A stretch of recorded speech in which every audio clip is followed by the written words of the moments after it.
A ver, vamos a hablar el día de hoy sobre las 11 regiones, 11 ecorregiones naturales, ¿sí?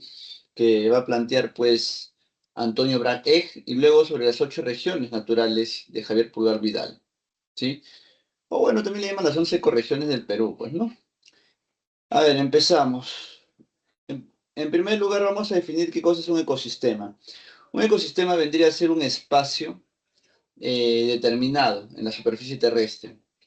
Ese espacio puede ser pequeño o grande. Los especialistas no han determinado el tamaño de un ecosistema, simplemente dicen que es un espacio. Un charco de agua puede ser un ecosistema. El océano es un ecosistema. La selva es un ecosistema. Un jardín es un ecosistema. Entonces, con relación a su delimitación, no hay en sí pues una propuesta sobre el tamaño que tiene o debe de tener un espacio, eh, perdón, un ecosistema, ¿sí? Ahora, este, a estos ecosistemas se los considera como una unidad básica de la ecología. ¿Por qué? Porque cuando se dice que el ecosistema es un espacio, ¿no? Grande o pequeño, eh, eso no nos dice nada, ¿no? Lo que va a definir el ecosistema es que es un espacio en donde se va a presentar un estilo de vida o una forma de vida determinada. Por ejemplo, en un jardín tenemos un tipo de vida determinado, en donde se va a relacionar, pues, por un lado, los insectos, los gusanitos, los chanchitos, de repente alguna otra especie por ahí, y la naturaleza. Entonces, ese jardín es un ecosistema porque presenta un estilo de vida determinado, es un espacio en donde hay un sistema de vida determinado. Como les decía, puede ser un jardín o puede ser también pues la selva, la Amazonía. Y por ahí de repente alguien puede decir, profesor, pero en la selva tenemos de repente varios charcos de agua. ¿Quiere decir que dentro de un gran ecosistema puede haber ecosistemas menores?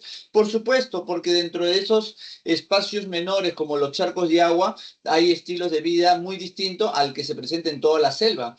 Por lo tanto, dentro de un ecosistema puede haber otros, ¿sí? Como les decía al inicio, un ecosistema no tiene un límite determinado. Un ecosistema, no hay nadie quien mencione pues una propuesta de limitación de ecosistema, en donde nos digan que un ecosistema debe tener tantos metros cuadrados o kilómetros cuadrados. No, no existe eso. Solamente los especialistas concuerdan que en un ecosistema hay un estilo de vida en particular. ¿Sí? Un estilo bien particular. Por ejemplo, la selva, el estilo de vida que se presenta entre los seres vivos y el entorno que los rodea es muy distinto al estilo de vida que tenemos en el Ártico, en donde los seres vivos y el entorno que los rodea presentan estilos de vida distintos. Por ejemplo, en la Antártida, los osos polares se adaptan pues a esas bajas temperaturas, mientras que en la selva las especies que habitan como los monos se adaptan a las altas temperaturas y a las fuertes lluvias. En cambio, en la Antártida no es así, es al contrario, bajas temperaturas. Entonces, en ambos lugares no tenemos ecosistemas distintos, o sea, son dos espacios y de distinto tamaño, uno más grande que el otro, en donde se presenta un estilo de vida determinado y ese estilo de vida es producto de la interacción entre los seres vivos y su medio. ¿Sí? Ahora, de repente por ahí se escucha el término ecología. ¿Qué es la ecología? La ecología es la interacción que hay entre el ser vivo y su medio. Eso se llama ecología. Esa interacción que hay entre los osos polares y su medio es muy distinto a la interacción que hay entre los monos, ¿sí? Y su medio en la selva. Ambos tienen interacciones distintas, por lo tanto, ambos tienen ecologías distintas, o sea, su ecología es distinta, la interacción de ambos es distinta. Por eso, ahora, y esta interacción, esta ecología, ¿sí? Distinta va a formar ecosistemas distintos. Por eso es que cuando hablamos del ecosistema, nos dice que es una unidad básica de la ecología, o sea, es una unidad, ¿no?, dentro de la interacción diversa que hay entre todos los seres vivos y el planeta. Esa interacción que hay entre todos los seres vivos y el planeta no es la misma en diferentes partes del planeta, sino que es distinta. Y esa distinción que hay entre la interacción de algunas especies y la naturaleza no se va a clasificar a través de lo que se llama ecosistemas. Esa es la unidad básica de la ecología, o sea, un ecosistema es una unidad básica, es un estilo de vida de las tantas que se da en el planeta. Y esos estilos de vida diversos que se dan en el planeta es producto de la ecología, de la interacción entre el ser vivo y su medio. ¿Está claro? Por eso es que aquí dice que la ecología es una unidad básica, ya, perdón, el ecosistema es una unidad básica de la ecología, o sea, un ecosistema es un estilo de vida determinado que se da de los tantos que hay en el planeta, de la tanta ecología, toda la interacción que hay entre los seres vivos y el medio, el cual son distintos, se van a clasificar por ecosistemas, ¿sí? Conformada por los organismos que viven en el área y el medio físico, lo que les mencionaba, los seres vivos y su medio, ¿no? Con el que van a interactuar, ¿no?, las entidades funcionales compuestas por plantas, animales y microorganismos vivos. O sea, todos estos seres vivos al interactuar con la naturaleza se forma, dependiendo del tipo de interacción, se va a formar ecosistemas distintos. Pero el ecosistema es una unidad básica de toda la ecología que se presenta en el planeta, de toda la ecología que se visualiza en el planeta, que son distintos como ya hemos visto. Ahora, esa unidad básica llamada ecología, esas, digamos, diferentes formas de interactuar entre los seres vivos y el medio, ¿no? Llamado ecosistemas, dependiendo de los autores, se va a clasificar de diferentes formas. Hay algunos autores que van a tomar en cuenta para diferenciar o clasificar los ecosistemas, van a tomar en cuenta en algunos casos el tipo de suelo, otros del clima, otros la presencia de la humedad, otros los tres elementos juntos. Entonces, dependiendo de los autores, se tiene diferentes propuestas para clasificar los ecosistemas, o sea, para clasificar estas unidades básicas, ¿sí?, que son producto de la interacción de los seres vivos y su medio, o sea, producto de la ecología. ¿Está claro? Entonces, tomando en cuenta esta definición muy detallada que hemos dado sobre el ecosistema y cómo lo hemos explicado con relación a la ecología, vamos a hablar de una propuesta que nos plantea un autor, que es Antonio Brag Egg, quien va a clasificar a los ecosistemas, en el caso del Perú, en lo que vendría a ser pues las 11 ecorregiones. En el Perú, según la propuesta de Antonio Brag Egg y de cómo él clasifica los ecosistemas, en el Perú plantea que hay 11 ecorregiones. Cada ecorregión es un ecosistema distinto, ¿sí?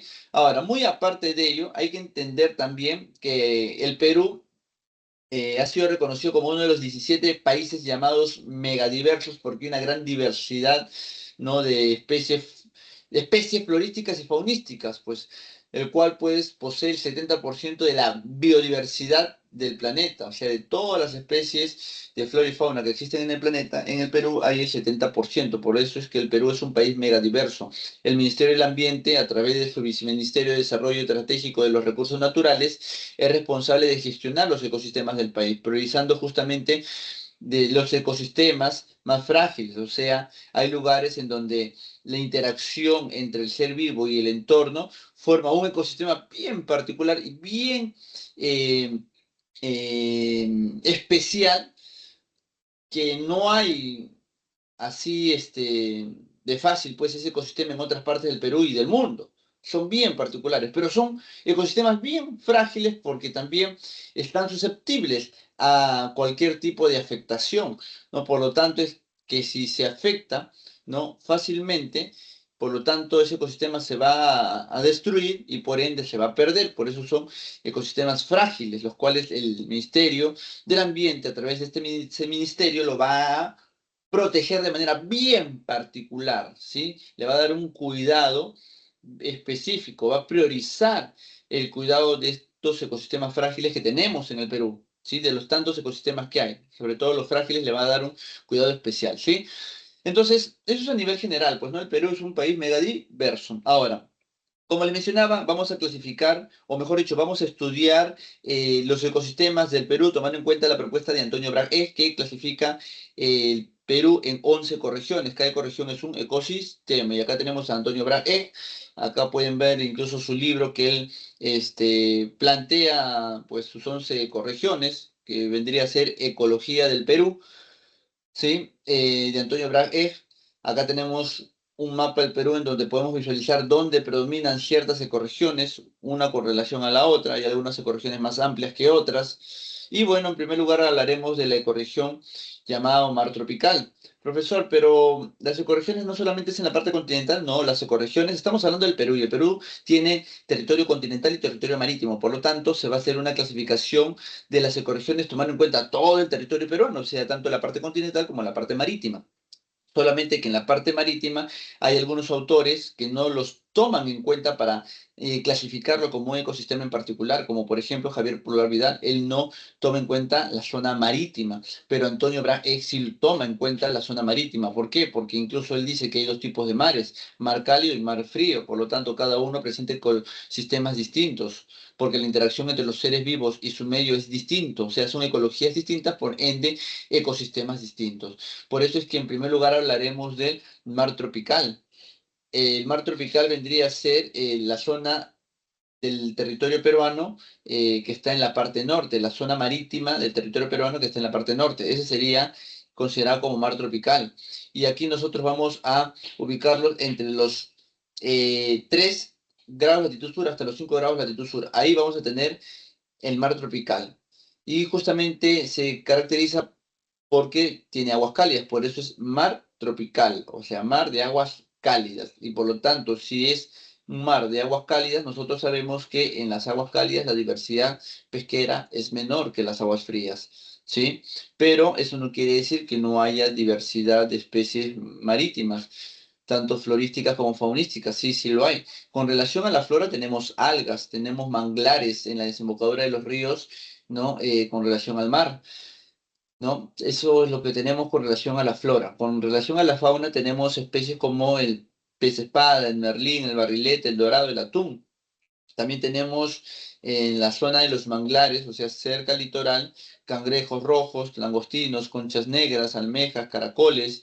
Y en las zonas ya rocosas tenemos langostas y cangrejos, ¿sí? Entonces, estas son las especies faunísticas que encontramos nosotros en el mar tropical y con relación a la flora también tenemos pues especies propias, ¿no? De esta ecorregión mar tropical que está ubicado, repito, entre los 3 grados latitud sur hasta los 5 grados latitud sur. Ahora, a partir de los 5 grados latitud sur hasta los 18 aproximadamente tenemos el mar frío de la corriente peruana. ¿Por qué de la corriente peruana? Porque justamente la corriente peruana es lo que va a generar esa frialdad de estas aguas, ¿sí? Ahora, este mar se ubica entre los 5 grados latitud sur hasta la frontera con Chile, pero obviamente el mar se va, este tipo de corregión se va hasta mares chilenos. Sí, el mar chileno se caracteriza por ser de aguas frías, ¿no? O sea, no solamente lo tenemos en nuestro territorio, sino que va de los 5 grados latitud sur hasta el sur, hasta la Antártida llega. Pero obviamente nos interesa el territorio peruano, así que va desde los 5 grados latitud sur hasta la frontera con Chile. Ahora, respecto a la flora, de estas aguas del mar frío de la corriente peruana son más oscuras, verde oscuro, presentan pues este color, las aguas de este mar frío, debido a la presencia en abundancia del fitoplancton. El fitoplancton son algas microscópicas que crecen justamente en aguas frías. Quiere decir que en el mar tropical no encontramos abundancia de fitoplancton. Por eso es que ahí las aguas, al no abundar el fitoplancton, las aguas son más cristalinas, mientras que aquí en el mar frío, al abundar el fitoplancton, que son algas microscópicas, color verde oscuro. Eso es lo que justamente le va a dar el color oscuro a nuestro mar, ¿sí? Debido a la abundancia del fitoplancton y otras variedades de algas también que tenemos. Por lo tanto, todo ello generará que en estas aguas del mar frío, de los 5 grados de latitud sur hasta la frontera con Chile, pues, se tornen estas aguas de color oscura. Por eso que cuando tú te vas acá a las playas, ¿no? Te metes al mar y tú no puedes ver a través del mar, no ves tu cuerpo a través del agua, ¿sí? No puedes ver, pero si te vas a las playas del norte, sí puedes ver a través del agua porque las aguas ahí son más cristalinas, pero es debido a que no abundan el fitoplancton y aquí sí abunda el fitoplancton. No es porque está cochino, porque está sucio, contaminado. Sí, de por sí sí hay contaminación, pero no es exactamente el color por la contaminación, sino por la abundancia del fitoplancton. Ahora, con relación a la fauna, acá tenemos una gran variedad de especies faunísticas. En el mar frío lo primero que vas a resaltar es la anchoveta, ¿sí? Que es el pez más explotado aquí en el Perú. También tenemos el pejerrey, la sardina, el bonito, que es el pez más consumido por el mercado local. También tenemos otros tipos de especies como crustáceos, lobos marinos, delfines, tenemos tortugas marinas, aves guaneras, el pingüino de Humboldt, el pelícano, el guanay, las gaviotas, son especies faunísticas que encontramos en esta zona del mar frío de la corriente peruana, ¿sí? Y con ello, pues, estaríamos terminando las dos primeras ecorregiones que hacen relación, pues, a la zona marítima de nuestro país. Ahora vayamos a hablar de las ecorregiones, pero de las zonas continentales. Y empezamos con el desierto del Pacífico. Como pueden ver ahí en la imagen, el desierto del Pacífico está ubicado desde la zona, desde el litoral. O sea, desde donde termina el mar y empieza la parte continental, desde ahí tenemos el desierto del Pacífico desde los 0 metros sobre el nivel del mar hasta los 1000 metros sobre el nivel del mar, hasta ahí llega el desierto del Pacífico. Desde los 5 grados de latitud sur, más o menos en la frontera de Piura con Lambayeque, hasta la frontera con Chile. Hasta ahí tenemos el desierto del Pacífico y como lo podemos ver aquí en el mapa, está sombreado de color amarillo, ¿sí?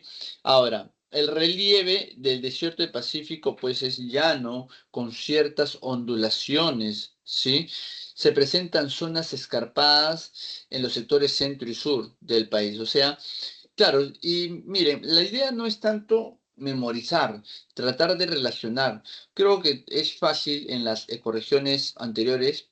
En las dos primeras ecorregiones que hemos hablado, es fácil saber que en el norte tenemos aguas cálidas y en la parte centro y sur aguas frías y por ende eso genera pues una influencia en las características florísticas y faunísticas de ambos mares, ¿no? Sabemos también que las aguas frías permiten la mayor presencia de peces y además las aguas frías tienen también mayor diversidad de especies, ¿no? De peces, por ejemplo, ¿no? Además de ello también hemos resaltado el color de las aguas, ¿no? La presencia de fitoplancton. Entonces, conociendo tú tu mar, ya puedes ir describiendo pues estas 12 ecorregiones. Ahora, en el caso del desierto del Pacífico, no creo que la mayoría vivimos en la costa, ¿no? Ahora, es fácil, por ejemplo, para el de Lima, saber que acá en la costa, en esta zona de aquí, pues tenemos pues toda una zona llana. Acá no hay cordilleras. La costa es llana. Desde los 0 metros sobre el nivel del mar hasta los 1000 es toda una zona llana. ¿Sí? Profe, pero si vas subiendo 1000 metros, claro, pero esa subida es leve, lentamente. Tú vas por toda la costa, te vas de Lima hacia el sur hasta Tacna o hacia el norte hasta Piura, vas a ir a través de una pista lineal, llana. Por eso es que cuando hablamos de relieve, nos dice que el relieve es llano. ¿Hay ciertas ondulaciones? Sí, hay zonas donde te subes y bajas, sí, sí es cierto. Incluso tenemos acá en el desierto del Pacífico los cerros o estribaciones andinas, que son montañas de poca elevación. Ahora, con relación al clima, sabemos que en invierno hay bastante presencia de neblina, mucho frío, pero en verano pues las temperaturas son muy altas y claro, el verano se presenta las altas temperaturas no porque el sol recién apunte a la zona costera peruana, el sol siempre está presente todo el año.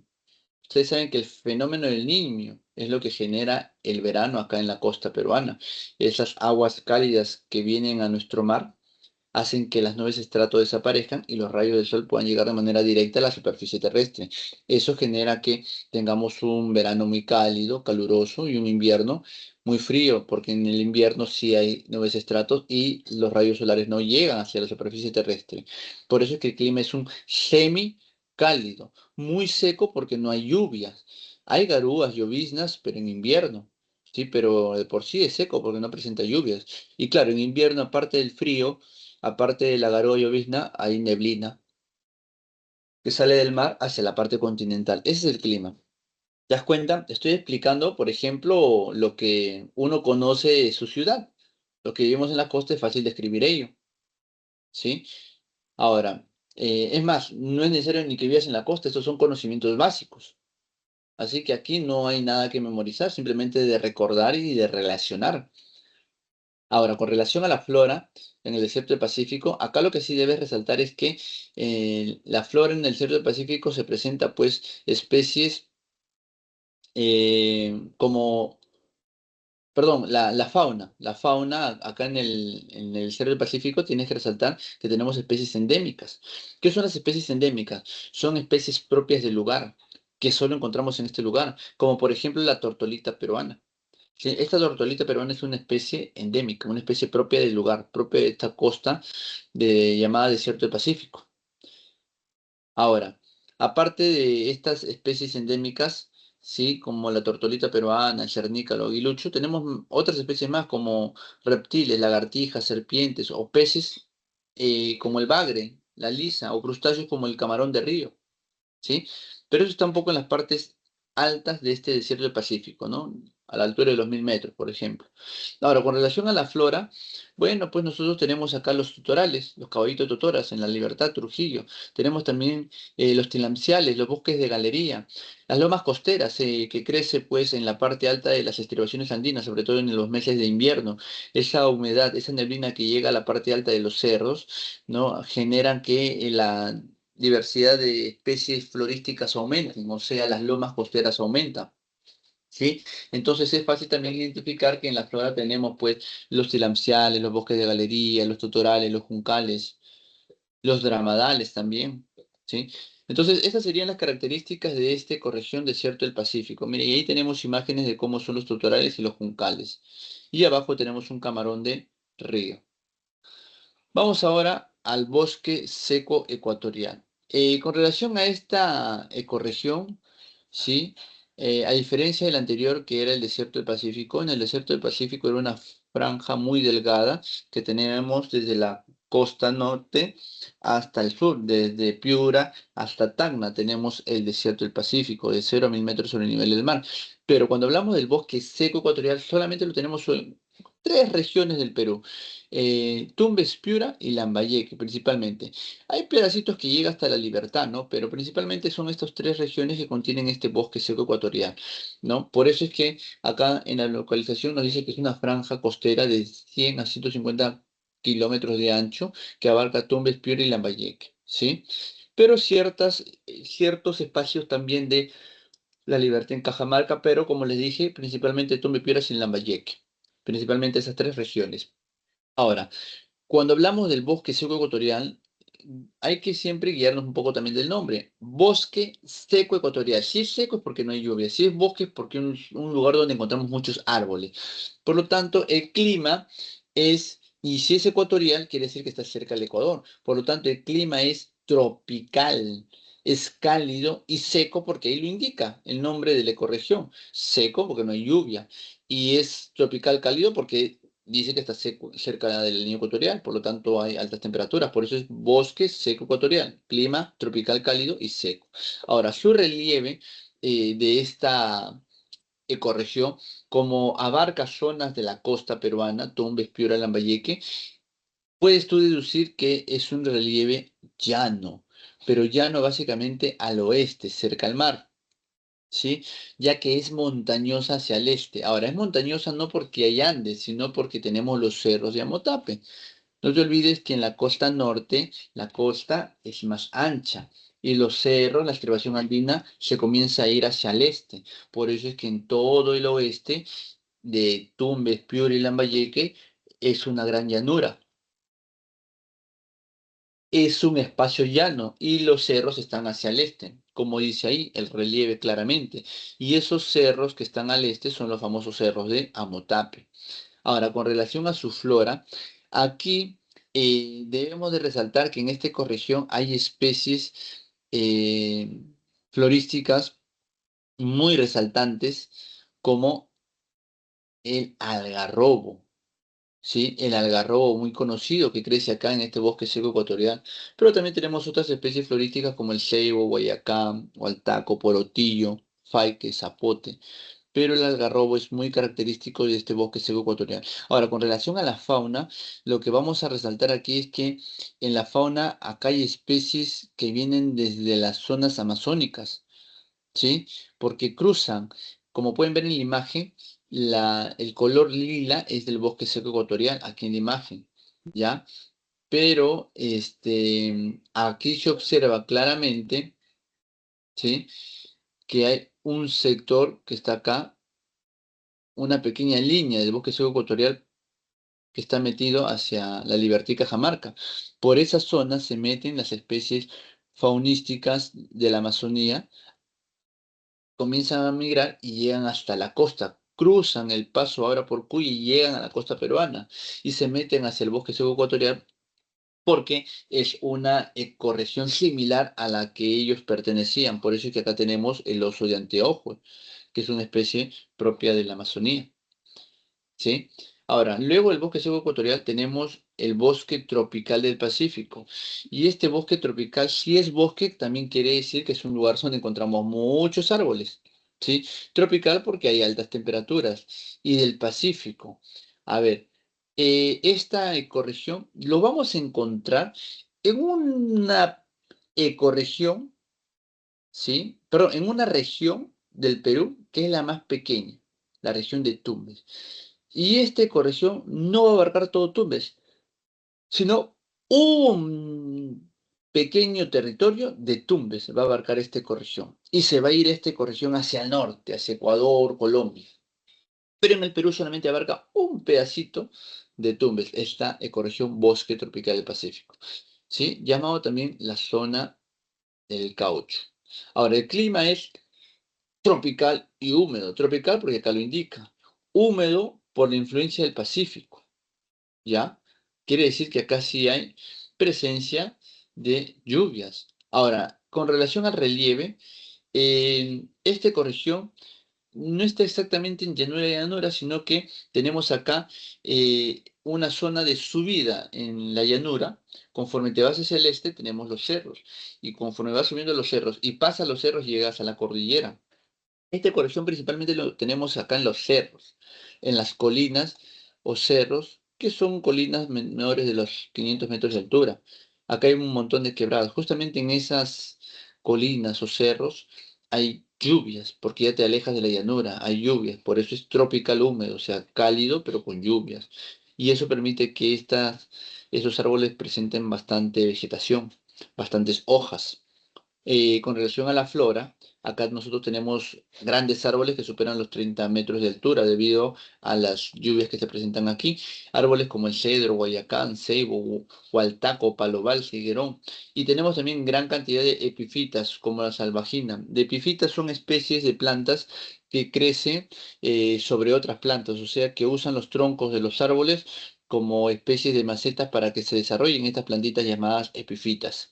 ¿Sí? Con relación a la fauna, acá tenemos también especies de origen amazónico. Esas especies que llegaron de la Amazonía hacia el bosque seco ecuatorial, luego subieron hacia el bosque tropical del Pacífico. Ahí también tenemos especies de origen amazónico con relación a la fauna. Y en la flora tenemos árboles que superan los 30 metros de altura.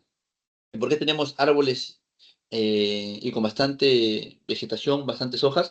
Debido a que es un lugar, ¿no?, de colina en donde hay presencia de lluvias, humedad.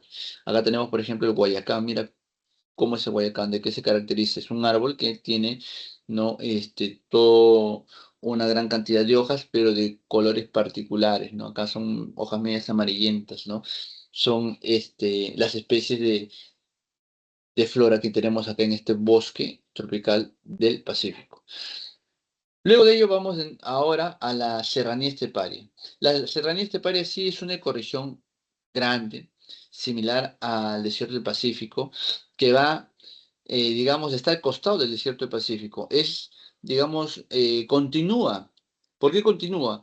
Porque el desierto del Pacífico iba de 0 a 1000 metros sobre el nivel del mar. La serranía esteparia va de 1000 de 1000 a 3.800 a 4.000 metros sobre el nivel del mar, la serranía esteparia. Y acá está, de 1.000 a 3.800 o a 4.000. Ahora, la serranía es porque ya es zona de sierra, pues, ¿no? Por lo tanto, su clima no puede ser cálido, ¿sí?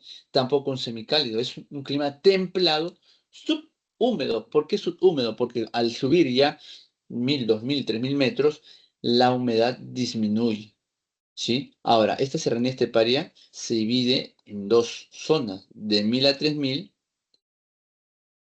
y de 3.000 a más.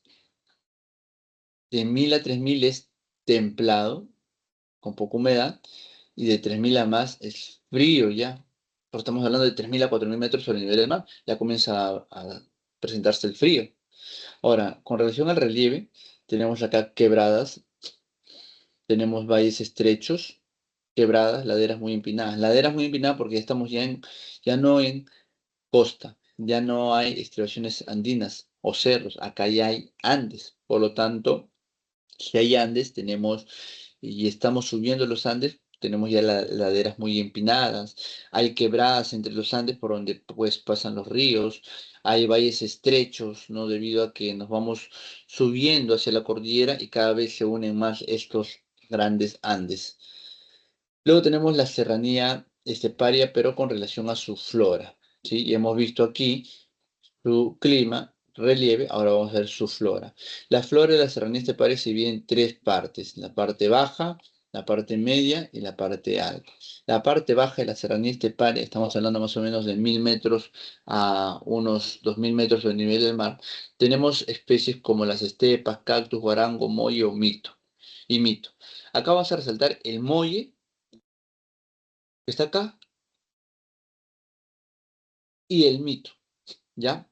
En la serranía esteparia, en el sector bajo, tenemos al molle y mito como característicos. En la parte media, más o menos cerca de los 3.000 metros sobre el nivel del mar, tenemos la famosa cantuta. Esta de acá, flor de la cantuta. En la parte media de la serranía esteparia, cantuta. En la parte baja, molle y mito. Y en las partes altas, el famoso tarwi o chocho. Con relación a la fauna,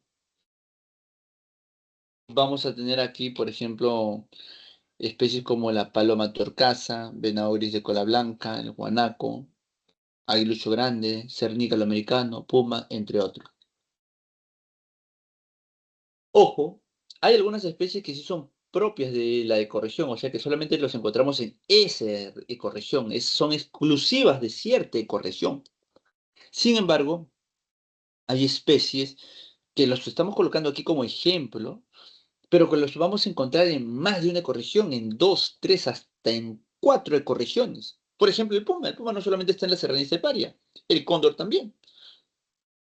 Como pueden ver aquí, cóndor andino, está en la serranía esteparia, está en el páramo, está en la puna y los altos Andes.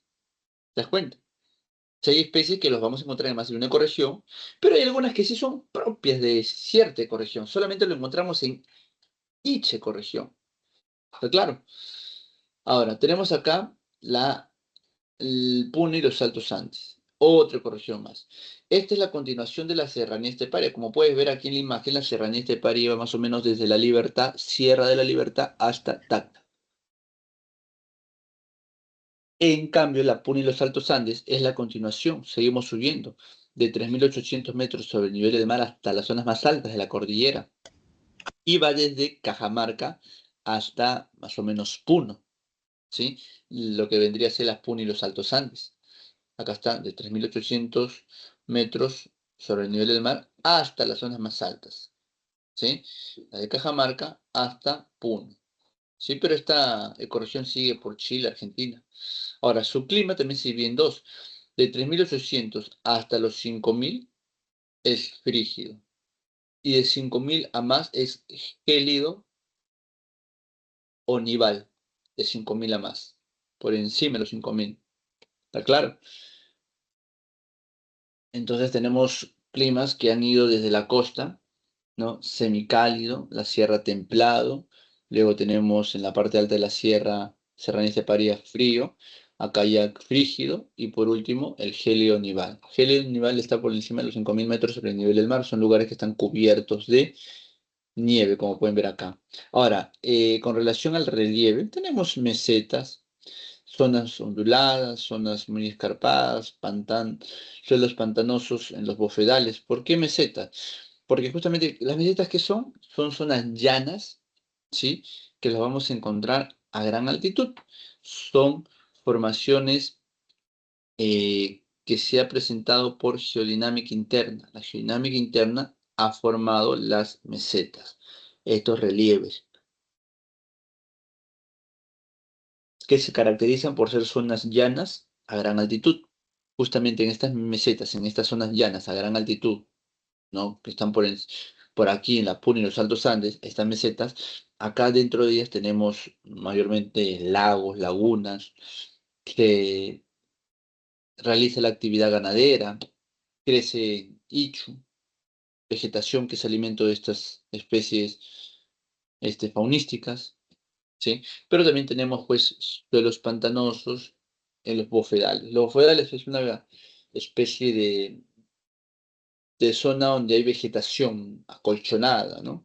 No, no han colocado imágenes, ¿no? Pero sí los bofedales son como pastos que crecen así como colchones en ciertas partes del suelo. Pastos ahí crecen por zonas, en zonas húmedas, ¿sí? En zonas húmedas y de gran altitud. Cerca a los lagos suelen crecer estos bofedales. Ahora, acá en las Puna y los Altos Andes, con relación a la flora, vamos a resaltar la puya raimondi o rodales de Titanca. Es una especie florística característica de acá de la Puna y los Altos Andes. Y acá tenemos la Puya Raimondio, rodales de Titanca, mira, es más alto que una persona, es altísimo, ¿no? Es una parte espinosa o en punta en la parte inferior y ya de aquí surge como una especie de palo, ¿no? De tronco hacia arriba, ¿no? ¿Sí? Rodeado también de vegetación, esta especie de tronco, ¿no? Más o menos para que tengan la idea, ¿no? Ahí está la imagen, claramente se ve cómo es la Puya Raimondio, rodales de Titanca. Acá tenemos la yareta, que es una vegetación que crece alrededor de las rocas en la humedad. Es como una vegetación almohadillada, ¿no? Luego, en la fauna tenemos el famoso suri o ñandú, que no es el suri de la selva. El suri de la selva es un gusanito. En cambio, el suri en la puna y los Altos Andes es una ave, una especie de pavito grande, ¿no? Tenemos las pariguanas, que son los flamencos, y las vizcachas, que son una especie de ardilla con conejo, ¿no? Es una fusión, ¿no? Parece un conejo con cola de ardilla. Vamos ahora a otra ecorregión. Vamos a hablar del páramo. El páramo es una ecorregión pequeña que lo encontramos entre dos regiones, que son Piura y Cajamarca. Ahí encontramos el páramo, ¿sí? Lo encontramos aquí, entre Piura y Cajamarca. Este páramo sí debes de recordar que está por encima de los 3.500 metros sobre el nivel del mar. O sea, profesor, le estamos hablando que el páramo está entre finales de la serranía esteparia, inicios de la Puna y los Altos Andes, sí, pues, porque está entre los 3.500 metros sobre el nivel del mar a más. Y como estamos hablando de 3.500 metros sobre el nivel del mar a más, quiere decir que acá en el páramo tenemos un clima frío, pues, ¿no? Evidentemente frío, muy húmedo, debido al lugar en donde encontramos, pues, zonas nubladas, y eso presenta lluvias, precipitaciones. Con relación al relieve del páramo, bueno, estamos en zonas de alturas, o sea, en la parte alta de las cordilleras, por lo tanto, ahí son zonas empinadas, ¿sí? Son escarpadas en las cumbres altas, ¿no? Pero es llano y ondulado en las mesetas, ya que así como tenemos mesetas en la Puna y los Altos Andes, también en el páramo encontramos algunas mesetas, y en esas mesetas tenemos justamente, las mesetas son zonas llanas, donde encontramos lagos, se dedican a la ganadería, como he explicado hace unos instantes. Por lo tanto, acá en el páramo tenemos mesetas. Dentro de las mesetas hay zonas llanas onduladas, ¿sí? En donde encontramos, repito, lagos o personas que se dedican a la ganadería. Acá en el páramo, con relación a su flora, se va a resaltar la presencia de orquídeas. Acá tenemos orquídeas tanto en el páramo como en la selva alta. Y con relación a la fauna, tenemos tres especies propias del lugar que tienen el nombre incluso de la ecorregión, ¿no? Por ejemplo, tenemos el venado colorado del páramo, tenemos el zorro del páramo y el búho del páramo, que obviamente, evidentemente es fácil de identificar de qué ecorregión es, pues, ¿no? Porque contienen el nombre de la misma ecorregión, pues, en la cual se encuentran estas especies, tanto el búho, zorro y el venado.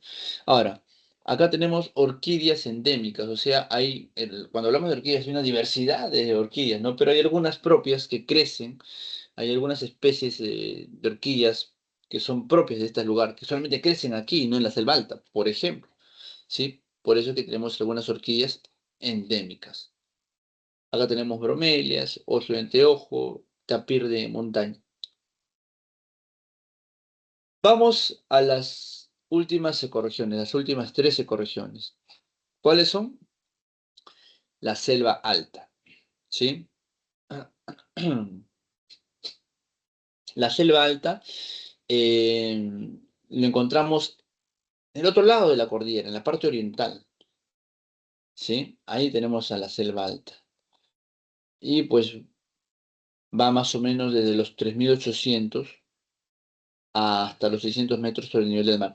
Prácticamente la selva alta es como decir, en la parte occidental es como decir la sierra, la serranía esteparia, porque la puna iba desde los 3.800 a más, hasta las zonas más altas de la cordillera, desde el lado occidental, pero desde el lado oriental también, desde los 3.800 hasta la parte más alta de la cordillera. Pero en la parte occidental, de 3.800 a 1.000, tenemos serranía esteparia. En la parte oriental, de 3.800 no hasta 1.000 sino hasta 600 tenemos la selva alta, pues, ¿no? O sea, podemos decir que es la serranía esteparia, pero en la parte oriental, en donde no es serranía, sino es selva, debido a las características que se presentan aquí. En la serranía esteparia, claro, mira al mar, ¿no? Del Pacífico, que dependiendo de las aguas frías o cálidas, influye pues en toda la costa e incluso llega hasta la serranía, digamos, a ser influenciada. Pero en la selva no. En la selva tenemos bastante vegetación, altas temperaturas, un suelo despejado. Eso hace que en la selva alta, por un lado, lo encontramos en el flanco oriental, ¿no? Va más o menos desde el Amazonas hasta Puno, ¿sí? El clima es en la parte alta de selva alta, es semicálido, muy húmedo, y en las partes bajas, ¿sí? Perdón, la selva alta es semicálido, porque no hay altas temperaturas ni tampoco mucho frío. Húmedo porque hay bastante humedad, pues propias de las plantas. La radiación solar llega sobre las plantas sudan y esa sudoración de las plantas se evaporan, por lo tanto hay bastante humedad aquí en la selva alta. Pero en la temperatura en las partes bajas, cerca a la selva baja, la temperatura llega a 22 grados, mientras que en las partes altas, cerca a la serranía, a la Puna y los Altos Andes, la temperatura llega a un promedio de 12 grados. Por lo tanto, la selva alta presenta dos tipos de temperaturas. En las partes bajas, 22 grados, en las partes altas, 12 grados, ¿sí? Pero de manera general, toda la selva alta es de clima semicálido, muy húmedo. Ahora, en relieve tenemos tres pisos altitudinales en el relieve. Por ejemplo, tenemos de 2.500 a 3.800 los bosques enanos, debido a que hay altitud, un suelo inclinado, ¿no? Acá en esta zona hay baja temperatura, eso influye en la presencia de la vegetación. Eso genera que haya árboles, bosques, sí, pero enanos, ¿no? Árboles pequeños. Mientras que en la zona de neblina se le llama pues al lugar que está entre los 1.300 a los 2.550, porque acá llega toda la humedad que surge de la selva baja y de la parte baja de selva alta. Toda esa humedad llega y se deposita a una altitud que está aproximadamente a la altura de los 1.300 a los 2.500. Por lo tanto, esa zona de la humedad llega a la parte de la cordillera flanco oriental y genera toda una zona de neblina, un bosque cubierto de neblina, por eso se llama bosque de neblina. Pero por debajo de ese bosque de neblina tenemos el bosque de lluvias, porque producto de esa neblina las nubes comienzan a tener bastante agua y cuando llega a un punto en donde se genera la precipitación, estas lluvias muy fuertes. Y estos beneficiados serían pues los árboles que están en la parte baja de selva alta, los bosques de lluvias que están entre los 600 a 1400 metros sobre el nivel del mar. ¿Se dan cuenta? Entonces, estos son los tres niveles de la selva alta, ¿sí?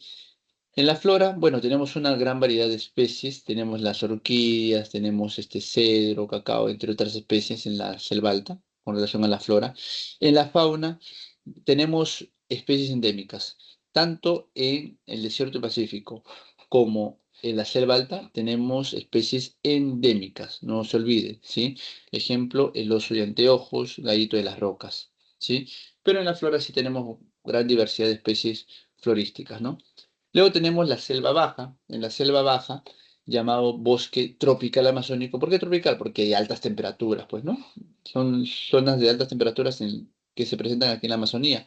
Este bosque tropical amazónico es la ecorregión más grande que hay y que va desde los 600 metros sobre el nivel del mar hasta la frontera con Brasil, más o menos hasta los 80, 40 metros sobre el nivel del mar. ¿Por qué? Porque por debajo de esa altitud ya es territorio brasileño. Ahora, con relación a esta ecorregión, acá tenemos un montón de ríos, los cuales en tiempos de crecida inundan extensas áreas de esta gran ecorregión, ¿no?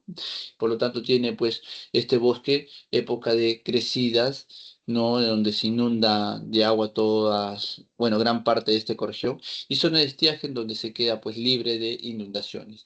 Con relación al clima, ya sabemos que es tropical, húmedo, con fuertes lluvias, es cálido, lluvias permanentes, y que llegan pues hasta los 10 grados latitud sur, y estación seca, ¿sí? Hacia el sur, o sea, hasta los 10 grados latitud sur, y aquí. Acá al norte es tropical, húmedo con lluvias, pero acá hacia el sur, por ejemplo, Madre de Dios, también es tropical, pero sin lluvias. No es húmedo, es seco, clima tropical seco. ¿Sí? Por lo tanto, tenemos dos tipos de clima en el bosque tropical amazónico. Tomando en cuenta los 10 grados de latitud sur hacia el norte y hacia el sur, tenemos climas distintos. Con relación al relieve, bueno, es una zona muy amplia y llana, con varias colinas o cerros con una altitud inferior a los 500 metros sobre el nivel del mar.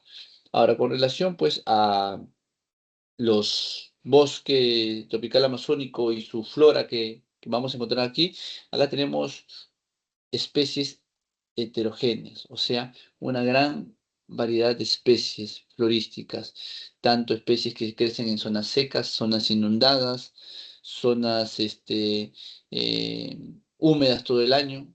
Por ejemplo, tenemos Victoria regia, que es una planta que crece sobre el agua. Tenemos la lupuna, un árbol característico de la selva baja, un árbol el más grande que crece en la selva. El cetico, no tenemos especies que crecen en zonas húmedas, ¿sí? Entonces tenemos una flora heterogénea, diversa. Heterogénea significa diversa, ¿sí? La mayor flora, eh, diversidad florística que hay en el Perú está aquí en el bosque tropical amazónico. Y con relación a la fauna, bueno, es variada, ¿sí? Rica y variada, dependiendo pues de los diferentes estratos, ¿no? Por ejemplo, es variada tanto en los ríos, en la parte continental, ¿no? Tenemos el otorongo, el perezoso y en el río el delfín rosado, que dicho sea de paso, una especie que está en peligro de extinción. Entonces, eso sería la selva baja. Y cerramos las ecorregiones con la sabana de palmera. La sabana de palmera es una ecorregión que lo vamos a encontrar solo en la región de Madre de Dios, frontera con Bolivia, ¿sí? Abarca las pampas del río Ea. Su clima de la sabana de palmeras, como su nombre lo indica, sabana, ¿no? ¿Se acuerda de la sabana africana cuando hicimos biomas? Ya, pues acá también la sabana es un lugar cálido, ¿sí? Húmedo, pero tiene estación seca, como la sabana africana, ¿no? Había temporada de lluvia y temporada de escasez de lluvia. Temperaturas promedio de 24 26 grados centígrados y su relieve, pues, es una zona llana, ¿no? Que encontramos también pastos altos, ¿sí? Como la sabana de palmeras, que también tenía sus pastos altos, la sabana, perdón, africana. En este caso, estos pastos altos son, propios de esta región, que presentan los pastos altos y también las palmeras, ¿no? Como pueden ver acá, miren. Hay colinas, sí, pero de poca elevación. ¿sí? Mayormente es una zona llana. Justamente le llaman sabana de palmeras porque es como la sabana africana, ¿no? Solamente que acá en este pequeño sector de Madre de Dios, en el territorio peruano. Luego en su flora tenemos sí especies florísticas y faunísticas particulares. Con relación a la flora, tenemos árboles como el huasaí, tahuarí y también la palmera de aguaje. Son tres especies florísticas que debes de recordar: el árbol del huasaí, palmera de aguaje y el tahuarí. Y con relación a la fauna, tres especies faunísticas propias de esta sabana de palmera, como el lobo de crin, ¿sí?, el tucán gigante y el ciervo de los pantanos. Son tres especies propias de esta sabana de palmera. También tenemos acá la famosa nutria gigante. Es una nutria grande, pues, ¿no? Ahora vamos a hablar ya de otra clasificación de los ecosistemas. Acá vamos a hablar de la propuesta de Javier Pulgar Vidal y su clasificación de los ecosistemas en 8 regiones naturales, ¿no? A diferencia de Antonio Brahe, que habló de 11 ecorregiones. Pero con relación a Javier Pulgar Vidal, vamos a hacer una mención rápida y honrosa, ¿no? Porque principalmente lo que viene en su examen es sobre las 11 correcciones, pero es importante conocer y contrastar un poco sobre la propuesta de Javier Pulgar Vidal. Pero eso lo vamos a hacer al regresar de su receso, ¿sí? Son 9:20, tienen 15 minutos de receso, chicos. Nos reencontramos en 15 minutos.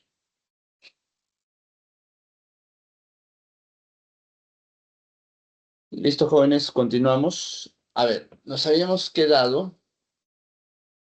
Vamos a presentar la pantalla. Ujú.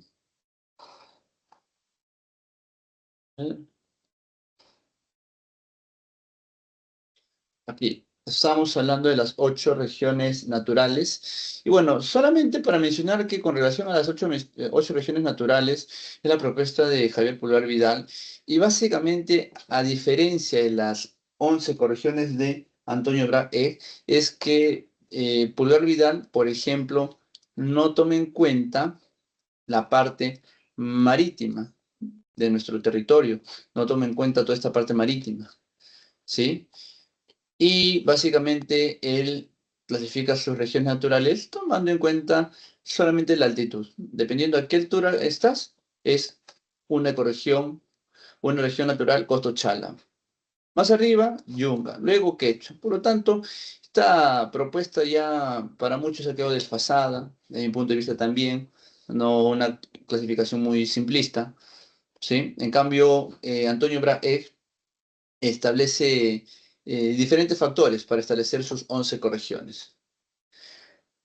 Aquí, como pueden ver, pues las características de sus regiones naturales, tenemos de 0 a 500 metros de altura la región Costo Chala, en donde tenemos justamente los tipos de clima, el semitropical y el subtropical árido. Luego tenemos la Yunga, que es de los 500 a 2300 metros sobre el nivel del mar, donde se divide en la Yunga marítima para la parte de los Andes que mira hacia el océano, hacia el mar, y la yunga fluvial es la parte de la cordillera que mira hacia la selva. Luego tenemos la región Quechua de 2300 a 3500 sobre el nivel del mar. Luego tenemos la Suni de 3500 a 4000 metros sobre el nivel del mar, en donde aquí tenemos en Suni un clima frío, Quechua templado. Yunga tenemos el clima cálido.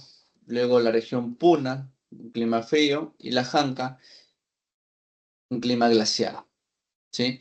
Luego tenemos aquí, para el otro lado de la cordillera, las dos regiones naturales amazónicas, ¿no? Rupa, que es selva alta, y Omagua, selva baja, ¿no? Entonces, esta sería la propuesta de Javier Pulgar Vidal, que, como repito, a diferencia de Antonio Brahe, Javier Pulgar Vidal toma en cuenta principalmente la altitud y no toma en cuenta la zona marítima de nuestro territorio. Con eso sería todo con relación a geografía. Estas serían sus preguntas y las claves están aquí al final. Número 1, avión. Número 2, casa. Número 3, dedo. Y número 4, E de enano. Cerramos geografía y pasamos a cívica. ¿Hasta ahí hay una inquietud, pregunta con relación a geografía o todo está claro para pasar a cívica?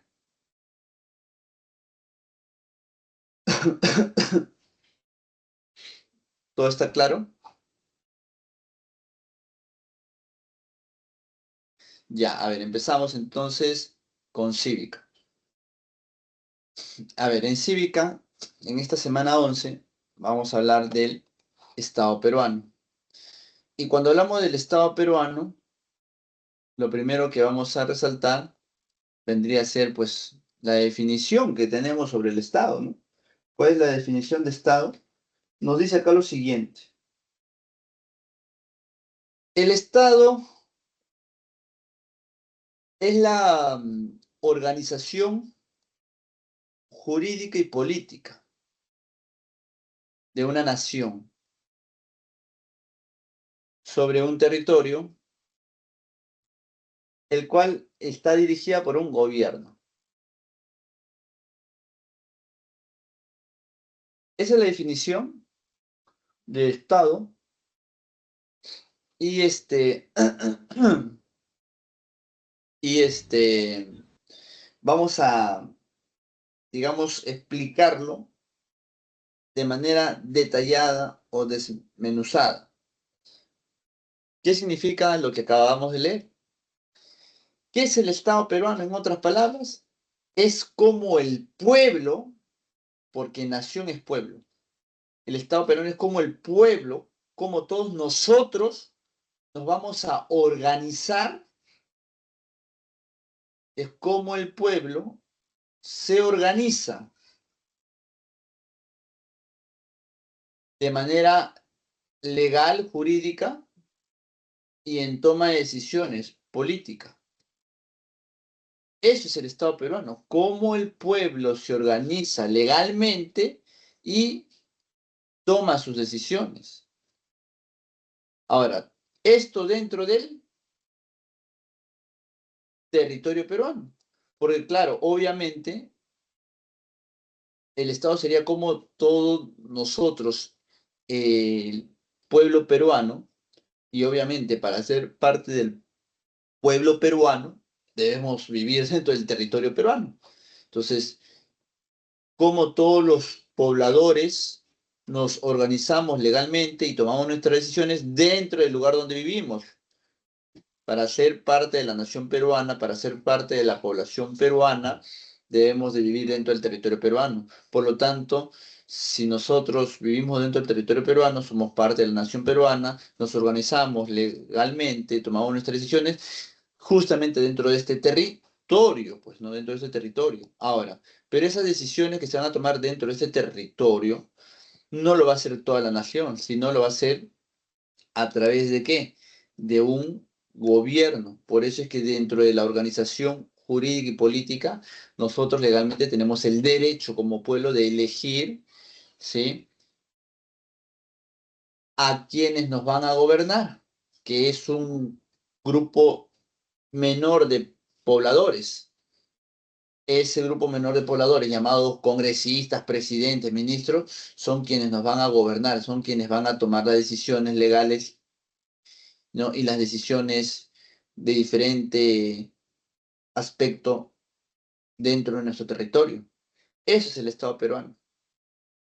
Repito, el Estado peruano es como el poblador peruano se organiza legalmente y toma sus decisiones dentro de nuestro territorio, pero a través de la designación de un gobierno, de un grupo menor de pobladores, el cual va a ser elegido por toda esta población, por toda esta nación. ¿Me dejo entender? Entonces, eso es el Estado peruano, el cual se caracteriza por lo siguiente, el Estado peruano. Al participar todos, somos un Estado, en primer lugar, el Estado peruano es republicano, ¿sí? Nuestro sistema de gobierno es la república, ¿sí? Porque tenemos poderes del Estado y una carta magna en la cual estos tres poderes se van a regir y van a gobernar. Ahora, esta República del Perú es democrática porque toda la nación elige a sus gobernantes. Y social porque es el pueblo justamente quien va a elegir. democráticamente a los gobernantes, quienes se van a encargar de dirigir al Estado peruano. Los gobernantes, no todo el pueblo. El pueblo elige a los gobernantes y los gobernantes dirigen. Nosotros le damos el poder o la facultad a esos gobernantes de dirigir, decidir. Por eso es que es social. Ahora, independiente porque no tenemos influencia externa, somos independientes como nación, como sociedad, como pueblo, y soberano porque la decisión que nosotros tomemos aquí en el territorio peruano se va a cumplir, se va a regir dentro del territorio peruano. Y nadie externamente va a influenciar. Nosotros vamos a tomar decisiones, el gobierno toma decisiones y se van a tener que cumplir estas decisiones dentro del territorio peruano y se va a tomar y se va a tener que cumplir estas decisiones.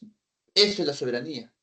Es el poder de tomar decisiones dentro de todo el territorio peruano en el cual todos estamos obligados a cumplir esas decisiones que toma el gobierno, esas normativas que establecen el gobierno o esa ley que apruebe el gobierno. Esa es la soberanía, ¿sí? Ese poder de decidir dentro del territorio. Entonces, esas son las características que tiene la República del Perú: democrática, social, soberana, independiente. Ahora, el Estado es uno e indivisible, o sea, el Estado es uno solo. Acá no hay federaciones, varias constituciones, varios gobernantes. No, no, no. Acá es un solo Estado con tres poderes que mantienen el equilibrio de gobierno, los cuales no se dividen, son indivisibles. Ahora, el gobierno es uno solo, bajo la figura del presidente, ¿no? Está representado, en este caso, el pueblo peruano y el gobierno peruano. Está representado bajo la figura del presidente. Y es representativo porque, aparte del presidente, quien representa al pueblo, también tenemos los congresistas. Y descentralizado porque hay niveles de gobierno, los cuales le dan una descentralización del poder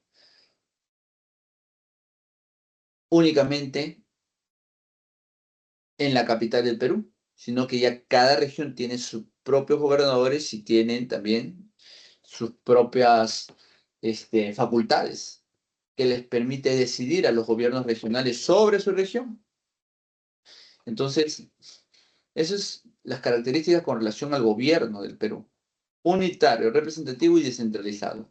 Por otro lado, el poder del Estado emana del pueblo. ¿Y por qué del pueblo? Porque el pueblo es quien elige al gobierno, pues quien va a tomar las decisiones dentro de nuestro territorio. Ahora, quienes lo ejercen lo hacen con las limitaciones y responsabilidades que la Constitución y las leyes establecen. ¿Sí? Entonces, quienes tienen el poder lo van a ejercer, o sea, ¿y quiénes tienen el poder? Las personas que el pueblo elija como gobernantes, como presidente y congresistas. Ellos van a tener el poder y van a ejercer el poder con limitaciones y con responsabilidades, según la Constitución y las leyes. Ahora, ninguna persona, ni organización, ni fuerza armada, ni policial, o ningún sector de la población puede arrogarse el ejercicio de ese poder. Si alguien lo hace, toma el poder a la fuerza, eso sería una rebelión o sedición. ¿Está claro?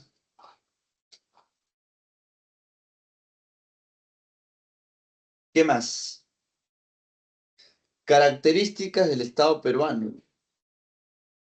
Otras características más es que supremacía de la Constitución. Si bien el Estado, hemos dicho que es la organización del pueblo de manera legal y en toma de decisiones, justamente esa, esa legalidad está aquí, en las normas y las leyes, pero sobre todo en la Carta Magna, en la Constitución.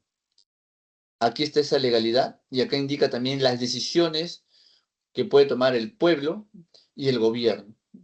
Por lo tanto, la Constitución tiene una supremacía,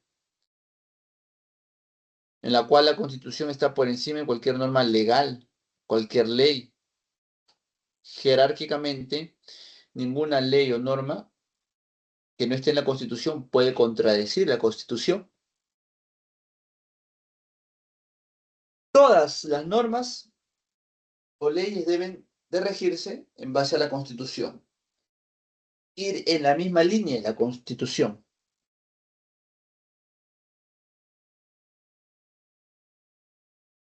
Por eso se habla de supremacía de la Constitución con respecto al resto de normas o leyes.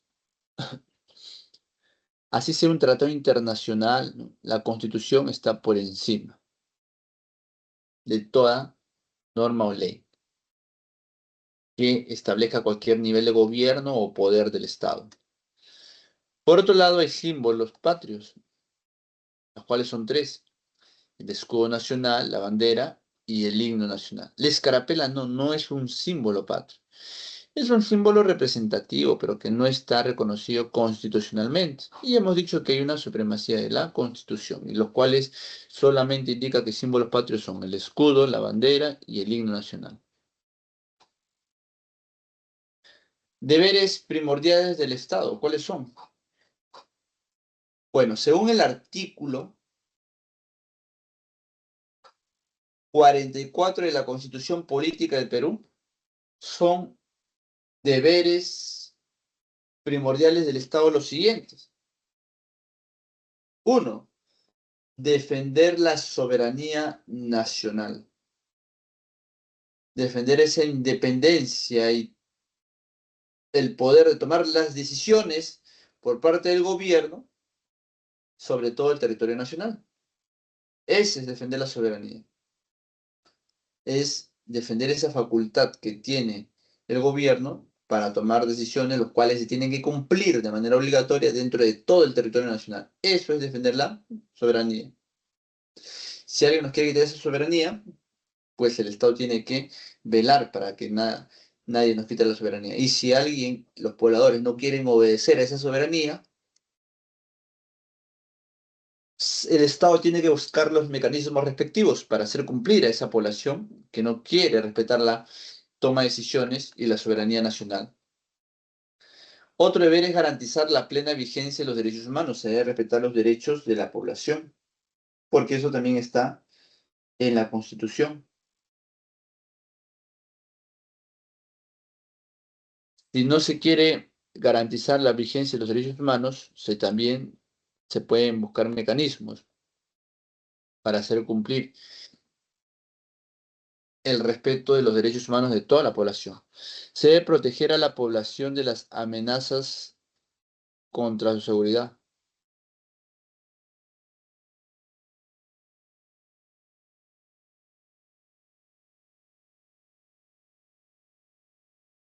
Cuando hablamos de las amenazas, pueden ser diversas, ¿no? Interno, externo. El Estado tiene que buscar proteger a la población.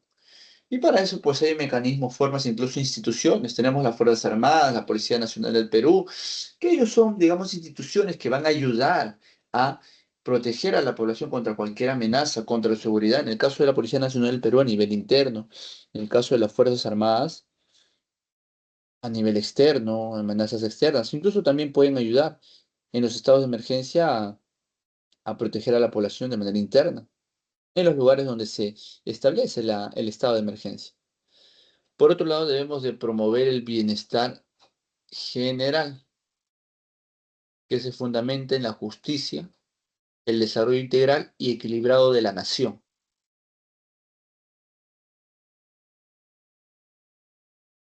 Y cuando hablamos de promover el bienestar general es incorporar a toda la población peruana en la toma de decisión del gobierno y en las políticas que el gobierno establezca, en sus tres niveles. Se tiene que promover el bienestar general. buscando incorporar a esas personas o a esa población que queda muchas veces olvidada, dejada de lado.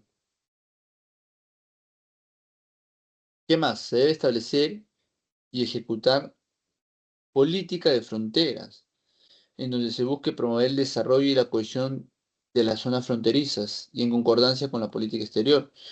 Muchas veces el gobierno se enfoca en las necesidades de la población en la capital o en otras capitales de región, pero en el resto de las regiones no se busca dar solución a las problemáticas. O por otro lado, pues, no se busca el bienestar general. Por eso es que se debe promover el bienestar general, pero para ello, pues, buscando la justicia social, desarrollo integral. Pero muy aparte de ello, en las fronteras, en las zonas muy alejadas del Perú, de acá de las ciudades, las zonas más alejadas del territorio peruano, tenemos población, pueblitos, en donde se debe de promover política de frontera, en donde se busque el desarrollo de esos pueblitos, porque ayudan a proteger nuestro territorio nacional en la frontera. Por lo tanto, se debe de promover el desarrollo y la cohesión en las zonas de fronteras, porque eso está establecido como políticas exteriores. Sin embargo, a veces no se hace. Otros elementos del Estado, tenemos la nación, territorio, gobierno y soberanía. Fácil, ¿qué es la nación? La nación vendría a ser toda la población que vive dentro del territorio peruano.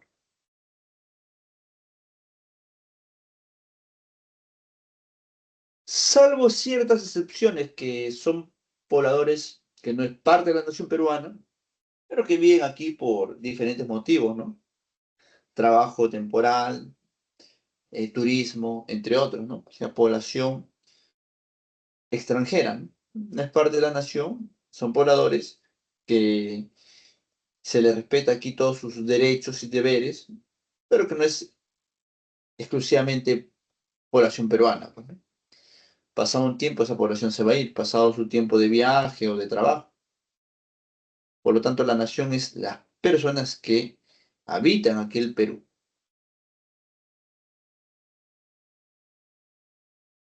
que han nacido y se desarrollan en el Perú.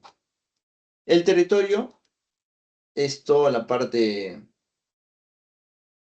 continental, marítima, suelo, subsuelo, el espacio aéreo. Gobierno es el conjunto de personas que toman decisiones por nosotros, pero quien van a ser elegidos por la nación. La nación elige al gobierno en sus tres niveles: gobierno nacional, regional y local. Y soberanía, hemos dicho, es la facultad que se tiene para tomar decisiones dentro del territorio nacional. De manera más detallada, acá tenemos la nación, elemento del Estado peruano. Uno es la nación, población o grupo de personas que poseen ciertos vínculos comunes y residen dentro de un espacio geográfico determinado.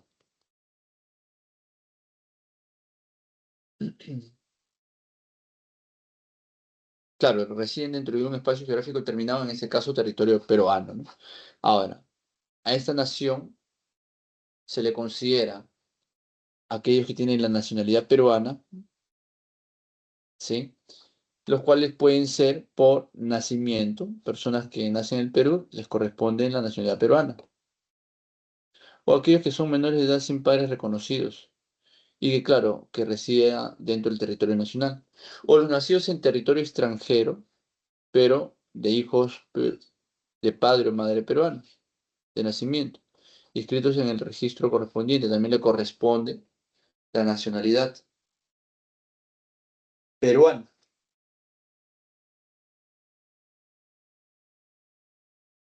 Luego, por naturalización, que son los extranjeros que expresan su voluntad de ser peruanos, ¿no? Pero para ello hay que cumplir ciertos requisitos. Y los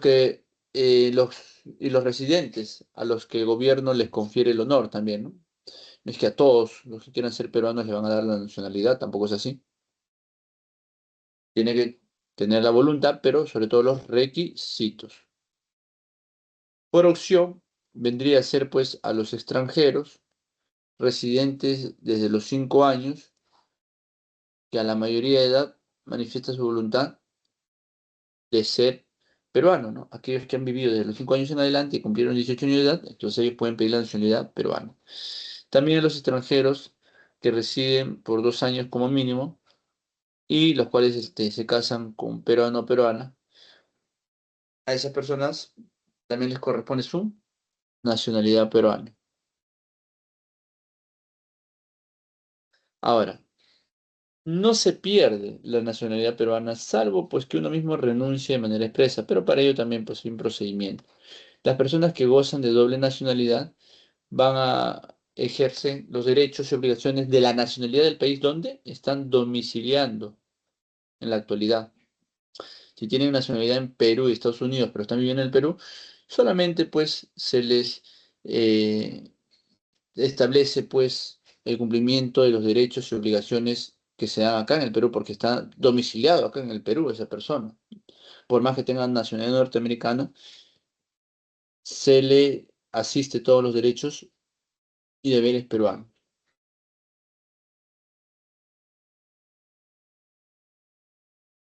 Con relación al territorio, hemos dicho que es el espacio geográfico, ¿sí?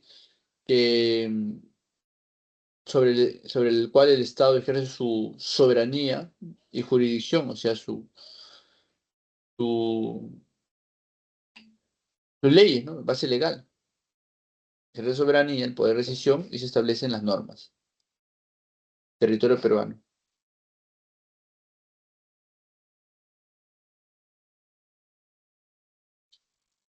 Ahora, cuando hablamos de la extensión territorial continental del Perú, tenemos 1.285.215.60 kilómetros cuadrados como territorio continental, sin contar la parte marítima.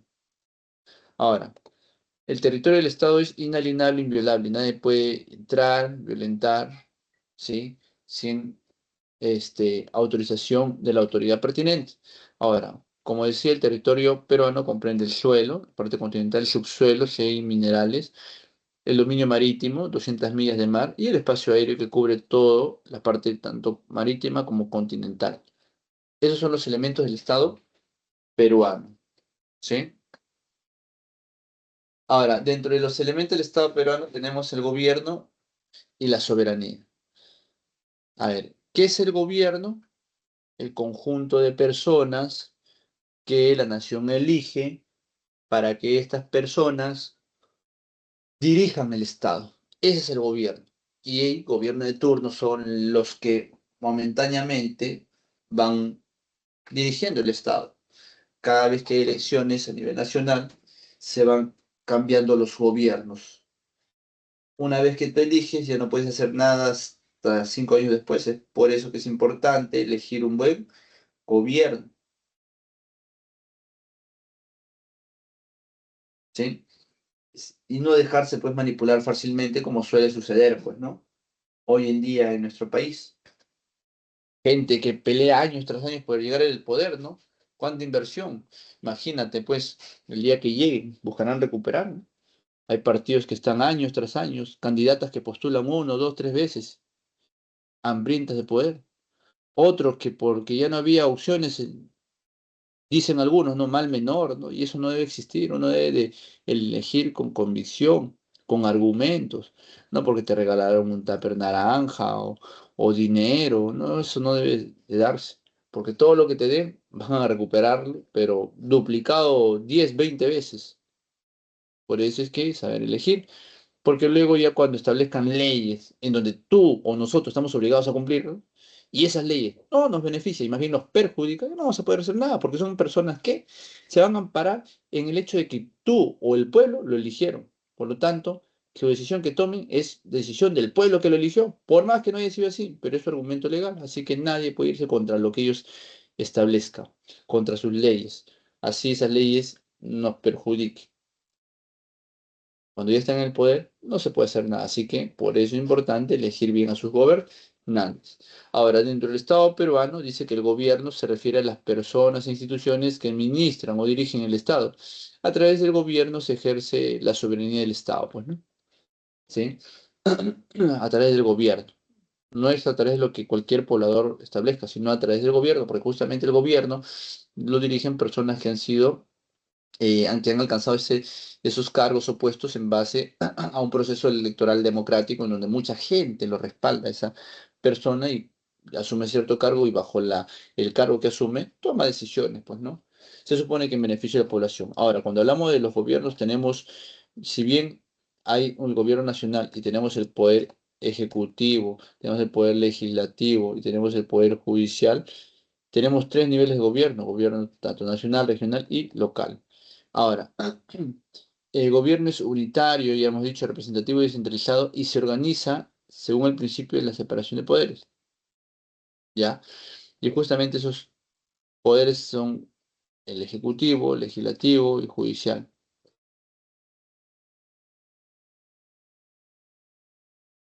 Entonces acá tenemos los tres poderes del Estado, ¿sí?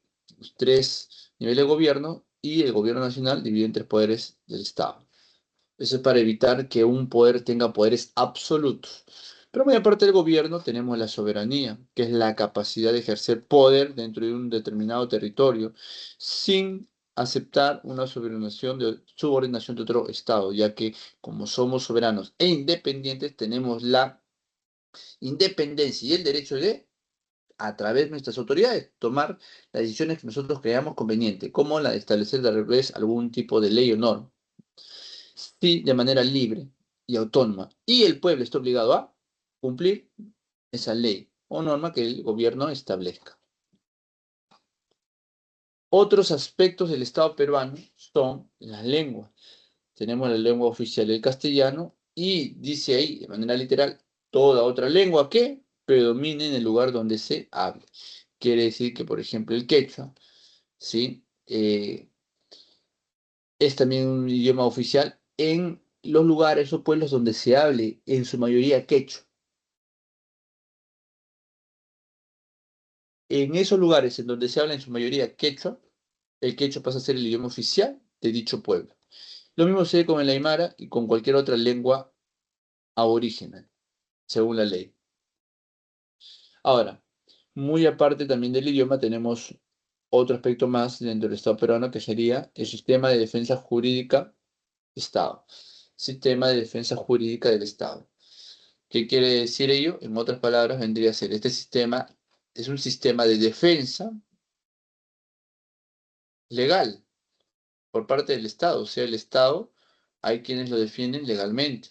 Y quienes lo defienden legalmente, a cualquier institución o persona natural, son los abogados. Por lo tanto, en otras palabras, el sistema de defensa jurídica del Estado serían los abogados del Estado, más conocidos como procuradores. Entonces, la defensa jurídica de los intereses del Estado, ¿sí? La defensa jurídica de los intereses del Estado está a cargo de los procuradores públicos, ¿sí? Y tenemos pues ahí a la Procuraduría General del Estado, ¿no? Quien es quien, digamos, encabeza todos estos procuradores públicos. Y bueno, el Consejo Directivo de la Procuraduría General del Estado forma parte de su estructura orgánica de la Procuraduría General del Estado. Listo, ahora, estructura del Estado peruano. Dentro de la estructura tenemos los tres, bueno, dentro del gobierno nacional tenemos tres poderes: legislativo, congresista, ejecutivo, presidente, judicial, jueces. Y dentro de cada poder tenemos estructuras. La siguiente semana, ya que hoy hemos empezado hablando del Estado, la siguiente semana hablaremos del poder legislativo. Semana 12, semana 13, ejecutivo, semana 14, judicial. Pero estos poderes al gobierno nacional,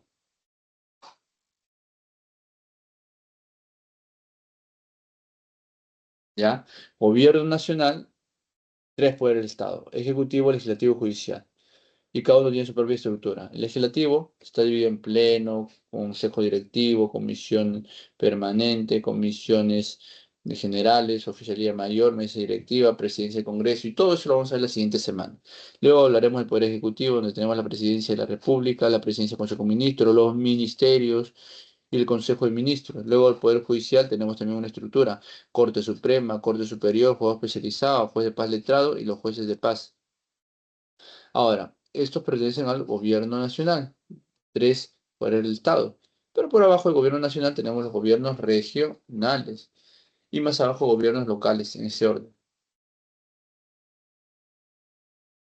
Ahora, dentro de los gobiernos regionales tenemos también una estructura: Consejo Regional, Gobiernos Regionales, Consejo de Coordinación Regional. Los gobiernos locales son las municipalidades, tanto las provinciales como las distritales. Dentro de ellos tenemos el Consejo Municipal, las alcaldías y las empresas municipales. Pero muy aparte de esos tres niveles de gobierno, muy aparte del gobierno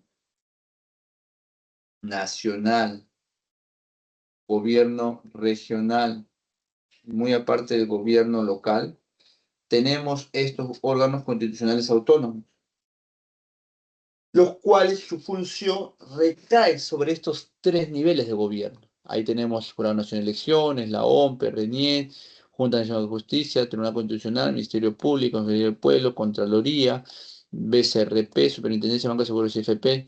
Y de ellos vamos a hablar también en la semana.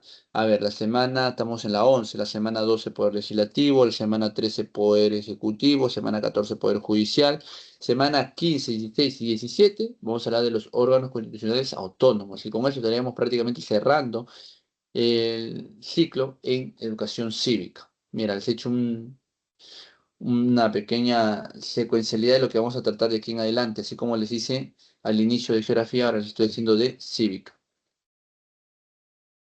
Por otro lado, vamos a explicar o definir un poco qué cosa vendría a ser pues un Estado democrático de derecho, una transgresión al Estado de Derecho y gobiernos usurpadores y la insurgencia. A ver, cuando hablamos de un Estado democrático de derecho, ¿qué es la democracia? Es el sistema político en donde la soberanía viene del pueblo. Vamos a resaltar aquí. Sistema político, ¿sí? La democracia es un sistema político en donde se defiende la soberanía del pueblo. Y el pueblo es soberano porque es el pueblo quien dirige y elige a sus gobernantes, y el gobernante toma decisiones.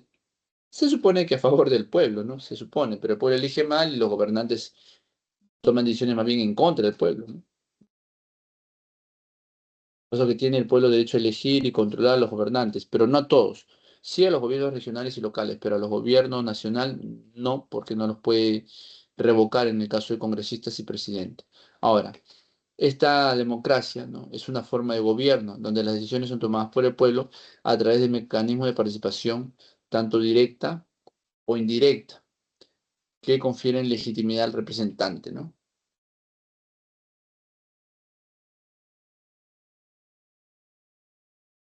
Entonces acá lo que vamos a resaltar es que las decisiones toma el pueblo a través de mecanismos de participación tanto directa como indirecta. Esa es la forma de gobierno de la democracia. Ahora, eh, tiene un reconocimiento de la comunidad internacional como la más factible y aplicable, y responde a los intereses de los ciudadanos respecto a los derechos humanos, o al menos de la mayoría de los ciudadanos, porque si bien cuando hay una elección no salen satisfechos todos los electores, ya que alguno va a votar por un candidato A, otro con el candidato B, otro con el candidato C, al final gana quien tiene mayor cantidad de votos, por lo tanto gana una mayoría, la mayoría se impone. O sea, una democracia en el fondo es una imposición de las decisiones de la mayoría, y la minoría simplemente tiene que acoplarse, ¿no?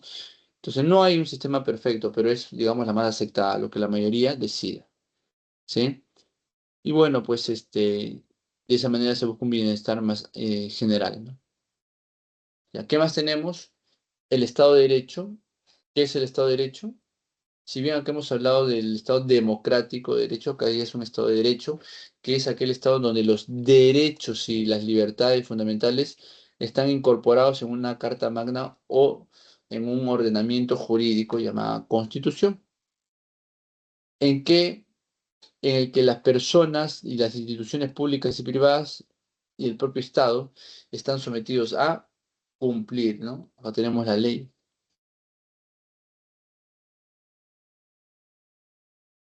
Acá está la Constitución y acá están todas las leyes de mayor jerarquía. Hay leyes que no están en la Constitución, por supuesto, pero no se contradicen a la Constitución, son de menor jerarquía. ¿Sí? Y el Estado de Derecho justamente son todos los derechos y deberes que tenemos todos los pobladores, los ciudadanos y las autoridades que nosotros elegimos, ¿no? Dentro de esta Carta Magna. Acá están todos los deberes y derechos que tenemos todos nosotros y que estamos obligados a cumplirlo, tanto ciudadanos como gobierno. Como estamos obligados a cumplirlo es porque está en la Constitución Política del Perú, es la Carta Magna o este documento de mayor jerarquía en donde todas las leyes que se crean por las autoridades en donde son leyes menores, no deben de violentar o incumplir la Constitución. Ahora, algunos principios que sustentan el Estado de Derecho son el imperio de la ley, ¿no? La ley está por encima de cualquier cosa, es imposición de la ley. Todos debemos de cumplirla y respetarla. Otro principio es la división e independencia de los poderes, tanto el ejecutivo, legislativo y judicial, aunque en los últimos años hemos visto que un Congreso liderado por un fujimorismo está por encima del poder ejecutivo, ¿no? Se ha sobrepuesto y más bien se ve ahora un desequilibrio de poderes, porque parece que el poder legislativo tiene más poderes que el ejecutivo y el judicial, ¿no? Por lo tanto, pues eso se está rompiendo poco a poco, pero lo que se busca con los tres poderes es mantener un equilibrio. Ninguno está por encima de otro, sino que entre las tres se, digamos, controla. Ahora, ¿qué más tenemos? Otro principio es la legalidad de la administración pública. Legalidad de la administración pública. ¿Eso qué implica? ¿No? Que cómo se organiza o se administra, digamos, el Estado, tiene que estar conforme a la ley. Por eso se habla de legalidad en la administración pública. Se habla de la actuación según la ley y suficiente control judicial, ¿no? Cómo nosotros actuamos o los gobernantes actúan conforme a la ley o según la ley y pues cómo está controlado judicialmente, ¿no? Esta actuación. Se habla también de la protección y la garantía de los derechos y las libertades fundamentales que constituyen la razón de ser del Estado de Derecho. Pues claro, los derechos fundamentales que todos tenemos también están en la Constitución, por lo tanto estamos todos obligados a cumplir esos derechos fundamentales de cada uno de nosotros, que cada uno de nosotros tenemos. ¿Qué más tenemos por acá? Transgresión al Estado de Derecho. ¿Qué es la transgresión al Estado de Derecho? Es el incumplimiento de alguna norma o ley que está en la Constitución. Por ejemplo, todas aquellas acciones y omisiones cuyo fin va encaminado a destruir la organización del Estado, ¿sí? O sea, todas aquellas acciones u omisiones que buscan destruir la organización del Estado, es una transgresión al Estado de Derecho. Por ejemplo, buscar llegar al poder a la fuerza. El Estado que dice, puedes llegar al poder, sí, pero a través de mecanismos democráticos. Entonces, al buscar llegar al poder a la fuerza, es transgredir el Estado de Derecho. Ahora, la norma jurídica suprema que rige a nuestro Estado es la Constitución. Algunas acciones que la vulneran y provienen de los funcionarios, entidades y autoridades. Pues repito, la norma jurídica suprema es la Constitución y hay algunas acciones que la vulneran, ¿no? Esas acciones que la vulneran, ¿sí? Provenientes de funcionarios, entidades o de cualquier persona, es transgredir también el Estado de Derecho. Entonces, en otras palabras, cualquier acción que transgreda alguna norma que está en la Constitución es transgredir el Estado de Derecho. Por ejemplo, la violencia, ¿es transgresión del Estado de Derecho? Sí, pues porque nos dice la Constitución que debemos de respetar, ¿no?, la integridad física, mental, psicológica, este, las personas. Por lo tanto, la violencia, tanto social como la que genera el crimen organizado, es irse contra el Estado de Derecho, es transgredir al Estado de Derecho. La corrupción también, porque nadie puede agarrar el dinero que es del pueblo. Eso también es transgredir el Estado de Derecho. O tomar el poder a la fuerza, o sea, una sedición o rebelión, es también transgredir el Estado de Derecho. Golpe de Estado también, ¿no? Pero claro, golpe de Estado es cuando se llega al poder también eh, bajo mecanismos no democráticos, pues, ¿no? Darle un golpe al gobierno de turno, eso también es traer Estado de Derecho. Es como la sedición, la rebelión.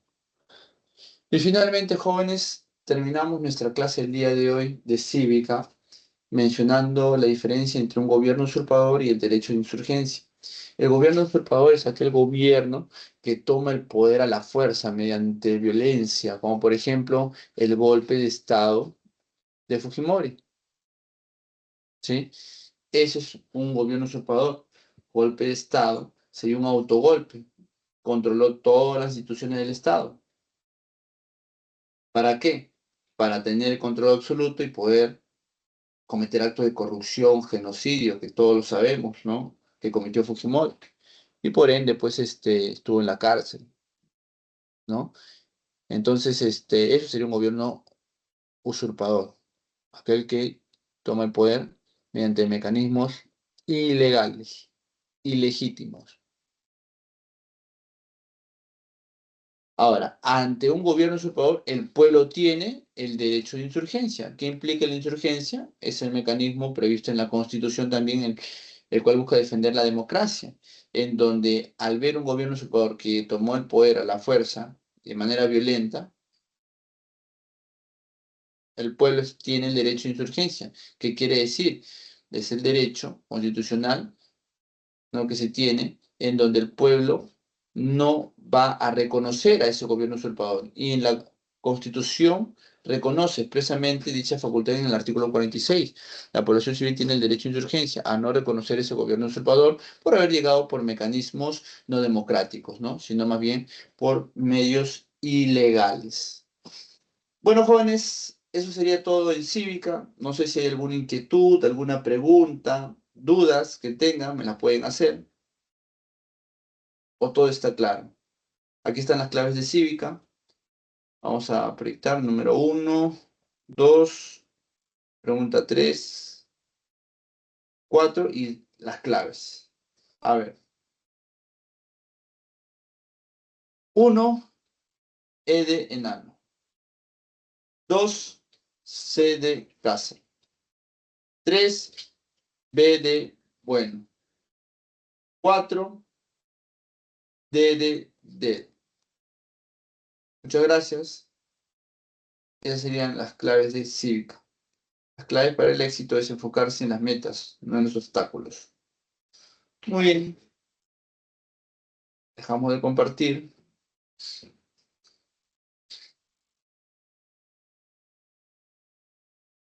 A ver, chicos, ¿tienen alguna duda, alguna inquietud?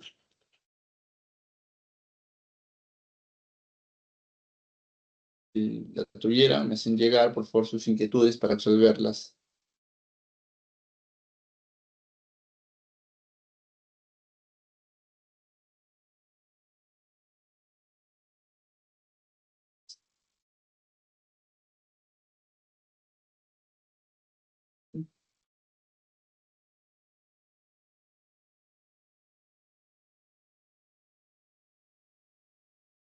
A ver,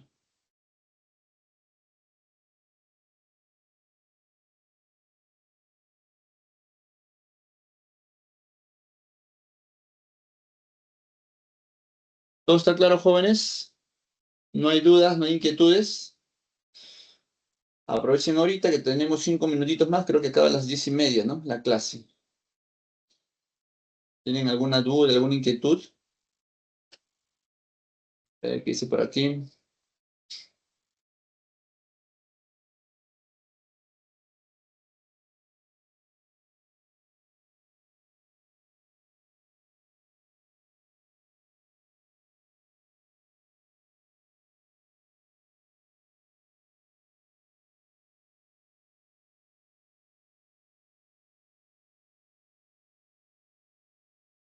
A ver, a ver.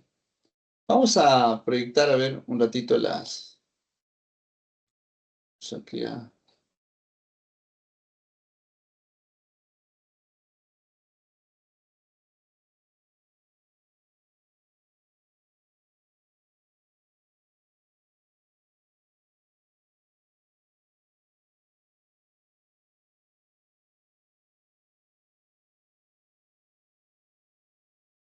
A ver, vamos a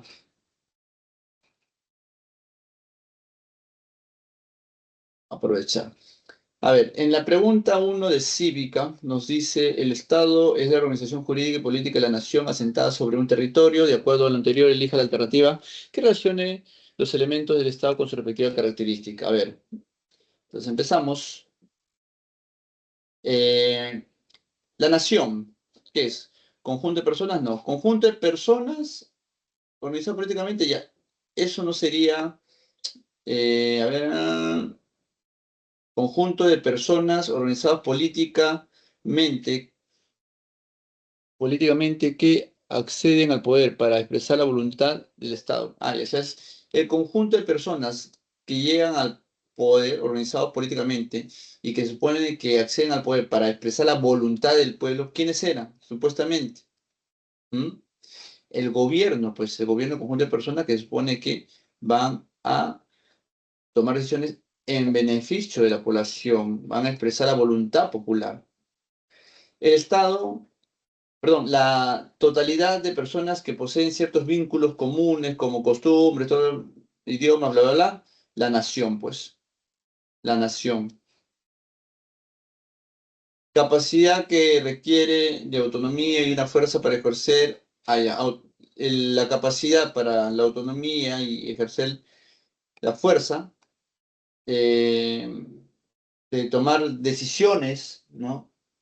Sobre el territorio nacional es la soberanía. Y el territorio, pues, es este de acá, ¿no? Comprende la parte marítima, el subsuelo, el suelo, el espacio aéreo. Entonces, una es E. Dos. Determine el valor de verdad o falsedad de los siguientes enunciados relativos a los deberes del Estado peruano. A ver, verdad o falsedad. Las Fuerzas Armadas son responsables de defender nuestra soberanía nacional ante la inseguridad ciudadana. Ante la inseguridad ciudadana interna, estamos hablando de la inseguridad ciudadana, eh, la responsable de defender es la Policía Nacional del Perú, las Fuerzas Armadas solamente en un estado de emergencia. Por lo tanto, esto es falso. Las autoridades elegidas por voto popular deben promover el bienestar general, priorizando priorizando, no, no puede priorizar a un grupo de población, o un sector o un territorio, no, sino a todos, promover el bienestar general, pues, ¿no? Cuando habla de general, habla de todos, por ende ya no se habla de priorizar, pues, esto es falso. Priorizar no, está mal esto. Tres, la construcción de carreteras en zonas fronterizas, ya, son de necesidad pública e interés nacional, claro, pues porque tú construyes una carretera como gobierno en zonas fronterizas, ¿para qué? Para buscar satisfacer la necesidad de la población que vive ahí y el interés nacional para de repente trasladar productos. Por lo tanto, este es verdadero. Los representantes del Estado deben garantizar la plena vigencia de los derechos humanos en el país. Claro, pues no se puede violentar los derechos humanos. Falso, falso, verdadero, verdadero. Acá está. Falso, falso, verdadero, verdadero. Listo. Esa es la C. Tres casa. Dos casas. Tres. La nacionalidad es un vínculo jurídico político de manera que marca la pertenencia de un individuo con un Estado y la población de este. De acuerdo con lo descrito, ¿qué enunciados expresan correctamente el modo de adquirir la nacionalidad peruana? Ah, y el modo correcto es que las personas extranjeras que expresan su voluntad de serlo, con buena conducta, claro, voluntad de serlo, buena conducta, solvencia moral y que carecen de antecedentes penales y que obviamente también cumplen requisitos, deberían de cumplir los requisitos también, pues, ¿no? Que establece las normativas en nuestro país. ¿Esas personas pueden obtener la nacionalidad peruana? Por supuesto, sí, estoy acá, sí. Ujú, sí, verdadero. Las personas extranjeras unidas en matrimonio con peruanos o peruanas y residentes en esta condición en un territorio de la República por lo menos 5 años, extranjeras unidas en matrimonio con peruana, con peruano, peruana y residente. Ah, ya, o sea, una persona extranjera que está unida en matrimonio con peruano, peruana y que reside en el Perú en esta condición, en el territorio peruano, por lo menos 5 años. No es por lo menos 5 años, piden dos nada más. Sí, acá no es, pues, es dos nada más. Los nacidos en el extranjero, de hijo de padre o madre peruano, que a partir de su primer lustro manifiestan su voluntad de serlo ante la autoridad competente. No, pues porque si es de padre o madre peruano desde su nacimiento ya le corresponde, es falso. Está mal planteado esto, ¿sí? Nada que de su primer lustro, esto no va. Los extranjeros residentes en nuestro país, a las que por servicios distinguidos a la nación, el Congreso de la República le confiere el honor, claro, por honor también, pues no se le da, verdadero. Es 1 y 4. Acá está. Listo. Y bueno, y la pregunta 4 ya les mencioné, la clave es la D, la de acá. Diversos grupos universitarios, gremios, organizaciones de trabajadores integrados por marcha protestan con... Ya, de acuerdo con lo descrito, estos posibles actos ilícitos en el sistema judicial vulneran el Estado de Derecho. Claro, sí, pues, porque generan una inestabilidad jurídica en el país, transgreden el orden jurídico y el orden público también, transgreden, pues. Listo, jóvenes. Ahora sí, me despido de ustedes. No hay ninguna consulta, ninguna inquietud.